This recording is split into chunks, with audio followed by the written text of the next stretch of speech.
आप सबका फिर से स्वागत है। मैं सचिन कुमार, फाउंडर ऑफ सोचने वाला। आज हम बात करेंगे बिहार के ऊपर। अब बिहार के ऊपर बात करना बहुत ज्यादा जरूरी हो गया है। जहां पे सबसे कम डेवलप होता है वहीं पे सबसे ज्यादा अपॉर्चुनिटी होती है उसको डेवलप करने के लिए। आज के टाइम पे हिंदुस्तान में सबसे कम डेवलप्ड स्टेट बिहार है। और आज के टाइम ये कहा जाता है कि बिहारी सबसे ज्यादा बेकारी, मतलब बिहारी तो गाली की तरह संबोधित किया जाता है। कहते हैं एक बिहारी 100 बीमारी। और वहीं पे ब्रिटिश में आप क्या कहते थे कि हमें इंडिया को अच्छी तरह ट्रीट नहीं किया जा रहा है। अरे जब आप अपने पड़ोसियों को अच्छी तरह ट्रीट नहीं करेंगे, उनको नीची नजर से देखेंगे, तो आपको कैसे दूसरी कंट्री में जाके अच्छी नजर से देखा जाएगा। बिहार के लिए आप सबको बहुत सारी चीजें जाननी पड़ेगी, वो एक एक करके मैं आपको बताऊंगा। और आपका हिंदुस्तानी होने के नाते आपको ये पता होना चाहिए कि हिंदुस्तान 34-35 स्टेटों का एक मिलकर एक देश बनता है, यूनिटी टेरिटरी सब मिला के। और कई सारे स्टेट है जो हिंदुस्तान को ग्रो करने के लिए मदद करते हैं, और वहीं पे कुछ स्टेट ऐसे हैं जो हिंदुस्तान को पीछे खींच रहे हैं, जिसमें से एक बिहार है। अब बिहार इतना पीछे हो कैसे गया वो मैं आपको बताता हूं। पहला डिसएडवांटेज उसका जियोग्राफिक डिसएडवांटेज। जियोग्राफिकली वो एकदम लैंडलॉक स्टेट बन के रह गया है। उसकी ना कोई इंटरनेशनल बॉर्डर लगती है, ना कोई समुद्री लगता है जिससे वो व्यापार कर सके। और एक बॉर्डर लगता है भी इंटरनेशनल नेपाल का, हम तो डूबेंगे सनम, तुम्हें भी ले डूबेंगे, जिसका कोई फायदा नहीं है। और वहां पे एक जगह तो बहुत सूखा है, एक जगह बाढ़ आई पड़ी है, जिसके चक्कर में उनका ना वहां धंधा हो पाता है ना वहां धंधा हो पाता है। और बिहार कुछ भी चीज खुद मैन्युफैक्चर नहीं करता है। वो क्या करता है, यूपी हो गया, मध्य प्रदेश हो गया, बंगाल से हुआ, वहां से ट्रक भर भर के माल आता तो है, लेकिन खाली ट्रक जाता है। बात आप समझ रहे हैं? वो माल भर भर के ट्रक आ रहा है, लेकिन खाली ट्रक वापस आ रहा है। इससे क्या हो रहा है कि वहां पे एम्प्लॉयमेंट जनरेट नहीं हो रही है। दूसरा सबसे बड़ा रीजन क्या है कि वहां पे कोई मेजर इंडस्ट्री नहीं है। हिंदुस्तान यूनिलीवर को छोड़ दिया जाए तो आज के टाइम पे कोई बिहार में इन्वेस्ट करना ही नहीं चाहता है। कोई भी एक भी बड़ी कंपनी नहीं है जो हिंदुस्तान मतलब बिहार के अंदर इस टाइप पे हो। उसके चक्कर में क्या वहां पे एम्प्लॉयमेंट नहीं है, वो अपना पेट भरने के लिए बाकी जगह निकलते हैं और अपना रोजगार करते हैं। तीसरा डिसएडवांटेज क्या है सबसे बड़ा, मैं आपको बताता हूं। 1950 से लेके 1980 तक जब वहां पे मतलब गवर्नमेंट ने सब्सिडी दी थी, जब बिहार झारखंड से मिला हुआ था, तो वहां पे काफी सारे मिनरल थे।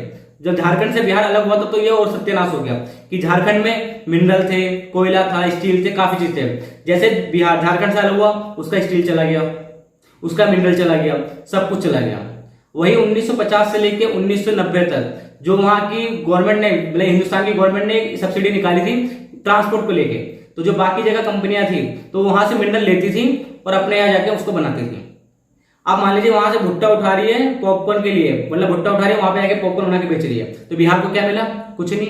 अब भुट्टे का रेट कितना है? मात्र 5 रुपए। और पॉपकॉर्न का रेट कितना है? 100 रुपए। तो यहां से तो मिनरल वो ट्रक पे ट्रक लेके जा रही थी, और वहां पे बिहार को क्या मिल रहा था? कुछ नहीं। अब बिहार इतने में खुश हो रहा है कि आप हमसे माल लेके जाइए, वहां से कच्चा माल ले जा रहे हैं, वो अपने यहाँ प्रोडक्शन कर रहे हैं। लेकिन बिहार को करना क्या चाहिए था? उनको वहीं पे कहना चाहिए था कि आप हमारे यहाँ प्लांट लगाइए, और उनको सब्सिडी देनी चाहिए थी, उनको इंकरेज करना चाहिए था ताकि बिहार में प्लांट लगता, वहां पे एम्प्लॉयमेंट जनरेट होती, तब जाके बिहार ग्रो करता।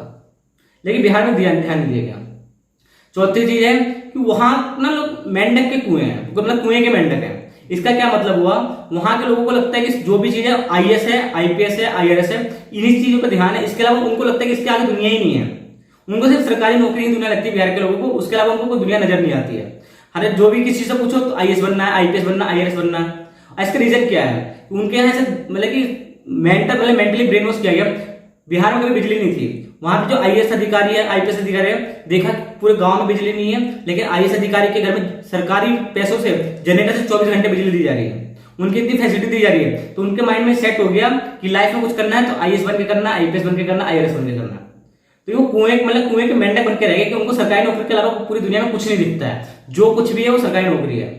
दैनिक भास्कर की रिपोर्ट है कि बिहार में तो सरकारी नौकरी के हिसाब से दहेज तक तय हो जाता है, और ज्यादातर लोग बिहार में दहेज के चक्कर में सरकारी नौकरी की तैयारी करते हैं कि आईएएस बन गया तो उसको 1 करोड़ से लेके 3 करोड़ तक मिलेगा, आईपीएस बन गया उसको 80 लाख से लेके 2 करोड़ तक मिलेगा, आईआरएस बन गया, आईएफएस बन गया उसको 40 लाख से लेके 50 लाख बन गया।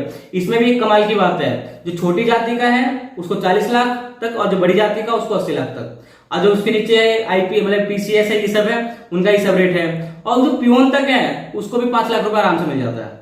अब बताइए कितनी शर्म की बात है कि वहां पे सरकारी नौकरी की रेट लिस्ट तय हो चुकी है, वो भी दैनिक भास्कर जैसी न्यूज के साथ रिपोर्ट में आया हुआ है। तो ये सब कुएं के मेंढक बन के रह गए, सरकारी नौकरी के अलावा इनको कुछ नहीं दिखता है। पांचवी चीज क्या आती है कि यहाँ पे एजुकेशन लेवल बहुत कम रह गया। जिस हिसाब से वहां की पॉपुलेशन बढ़ी है बिहार की, उस हिसाब से वहां से लोग मतलब एजुकेट नहीं हुए, और जिसके चक्कर में वहां पे एम्प्लॉयमेंट नहीं मिली। कई सारे रीजन हो गए। बात समझ रहे हैं? बिहार पॉपुलेशन बढ़ाने में तो बहुत आगे निकल गया। आज के टाइम पर जो वहां लिटरेसी रेट है मात्र 63% रह गया, और जो सबसे कम पढ़े लिखे हैं वो कम 5-5, 6-6 बच्चे कर रहे हैं। और जो थोड़े पढ़े लिखे हैं वो 2-2 बच्चे कर रहे हैं। वहां पे लिटरेसी रेट के चक्कर में जो बिल्कुल नहीं पढ़े वो 5-5 बच्चे कर रहे हैं। उनको सिंपल सी बात है, जहां ज्यादा पॉपुलेशन होगी वहां एजुकेशन सिस्टम उतना बेहतर हो नहीं पाएगा। और जब एजुकेशन नहीं होगा तो वहां एम्प्लॉयमेंट जनरेट नहीं होगी, और जब एम्प्लॉयमेंट जनरेट नहीं होगी तो बिहार ग्रो कैसे करेगा? बात आप समझ रहे हैं। और एक और बात बताता हूं मैं, जो पूरे हिंदुस्तान में, पूरे विश्व में सबसे पहली यूनिवर्सिटी कहां थी? तक्षशिला, नालंदा में। उस बिहार का यह हाल है कि वहां पे लिटरेसी रेट 63% है। पूरे हिंदुस्तान में सबसे कम लिटरेसी रेट है। 2000 के मतलब कि 1950 के टाइम पे जब ये भारत आजाद हुआ था, उस टाइम पे बिहार की जो पर कैपिटल इनकम थी वो 200 रुपए थी और हिंदुस्तान की थी 206 रुपए। आज के टाइम पे वहां से बढ़ते बढ़ते बिहार 28,000 पे आ गया, लेकिन हिंदुस्तान 75,000 पे चला गया। जिस हिसाब से देश ग्रो कर रहा था उस हिसाब से बिहार ग्रो नहीं कर पाया। एक और बात बता दूं, एक टाइम तो ऐसा आ गया था कि वो पंजाब से आगे था, और आज के टाइम पे देखिए पंजाब कहां पहुंच गया और बिहार कहां रह गया। और वहां पे एक मैं 7वीं चीज आपको सबसे बढ़िया चीज बताता हूं, बिहार में कास्ट पॉलिटिक्स के चक्कर में रह गया। जहां पे बाकी स्टेट वो ग्रो करने के लिए, डेवलप करने के लिए ध्यान दे रहे थे, यहाँ पे कास्ट पॉलिटिक्स हो गई, जातिवाद सबसे ज्यादा हो गया। यहाँ के लोग क्या करते हैं? जाति को देख के वोट देते हैं। जातिवाद अच्छी बात है, लेकिन कब तक? जब तक किसी का नुकसान ना हो। वहां पे बहुत बुरा हाल था, ऊंची जाति वाले नीची जाति को दबा के रखते थे, उनसे सारा काम कराते थे, उनको छूत अछूत मानते थे। लेकिन उनको ऊपर उठाया, छोटी जाति वाले लोगों का क्या था? उनको था कि हम ऊपर कैसे आए, तो उन्होंने सोचा पॉलिटिक्स के माध्यम से ऊपर आए और अपने पकड़ बना के रखें। तो वो सब तो हुआ वहां पे, लेकिन बिहार के ने क्या करा गवर्नमेंट ने कि वहां पे जातिवाद को इतना बढ़ावा दे दिया कि उन्होंने डेवलप के ऊपर ध्यान ही नहीं दिया।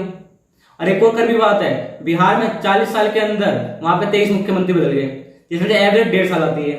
70 साल के अंदर 40 मुख्यमंत्री बदल गए, जिसमें से एवरेज 1.5 साल आती है। तो ऐसे में कोई स्टेट कैसे ग्रो करेगा?